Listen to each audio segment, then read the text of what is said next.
Cheers. Hi guys, Lindsay here again. I'm gonna show you another way to top your vegetables, your steaks, your omelets. It's a really easy preparation. I'm gonna show you one variation, but just like some of the other things we've been talking about, there are lots of ways to do this. What we're gonna do today is compound butter. So if you haven't ever made compound butter, it's basically just butter with flavoring stuff mixed in.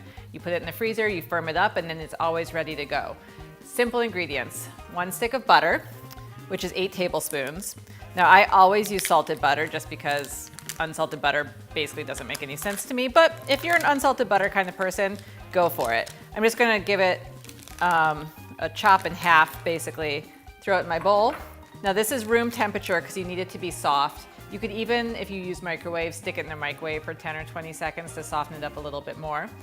And then I'm gonna use fresh herbs today. You can use dry herbs. I'll return to that in a minute. So what I have here is basil, parsley, oregano, and then a little bit of fresh thyme. I don't use a lot of thyme because I find thyme to be really strong, but you can use whatever you want. Another thing I often like to include in my compound butters is fresh tarragon, which has a really distinctive flavor. But again, use whatever you want. And all I do, very inexact science, is I kind of roll it into a little tight cigar here, and I just give it a quick run through with my knife. Use the back of my knife, push it back into a pile. I'm just gonna do this a couple times.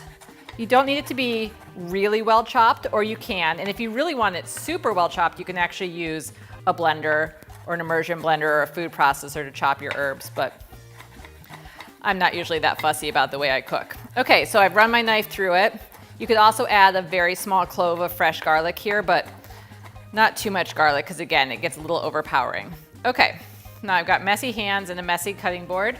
I'm just gonna throw these chopped herbs on top of my soft butter. And super simple, I'm just gonna use a fork and mash them together. Now, like I said, you can use dry herbs for this.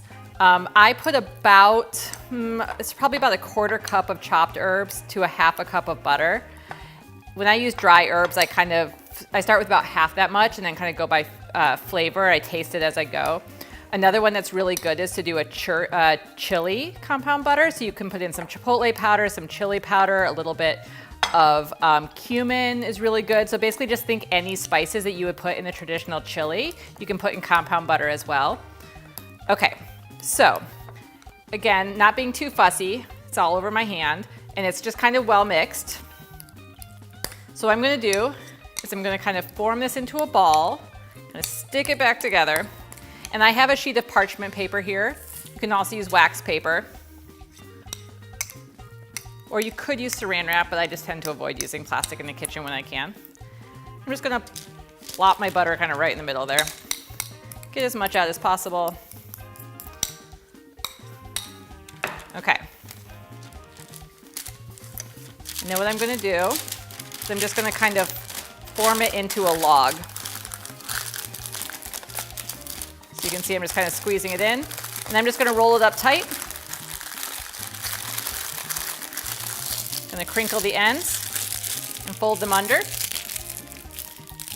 And then you just stick this in your fridge, let it firm up until 10 minutes, 20 minutes minimum, but until it's firm, like a stick of butter you just took out of your fridge.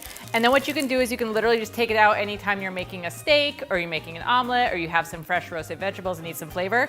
Just slice it off, throw it on top, and put it back in the fridge. If you're not gonna use this right away, you can also keep it in the freezer for months and it'll never go bad.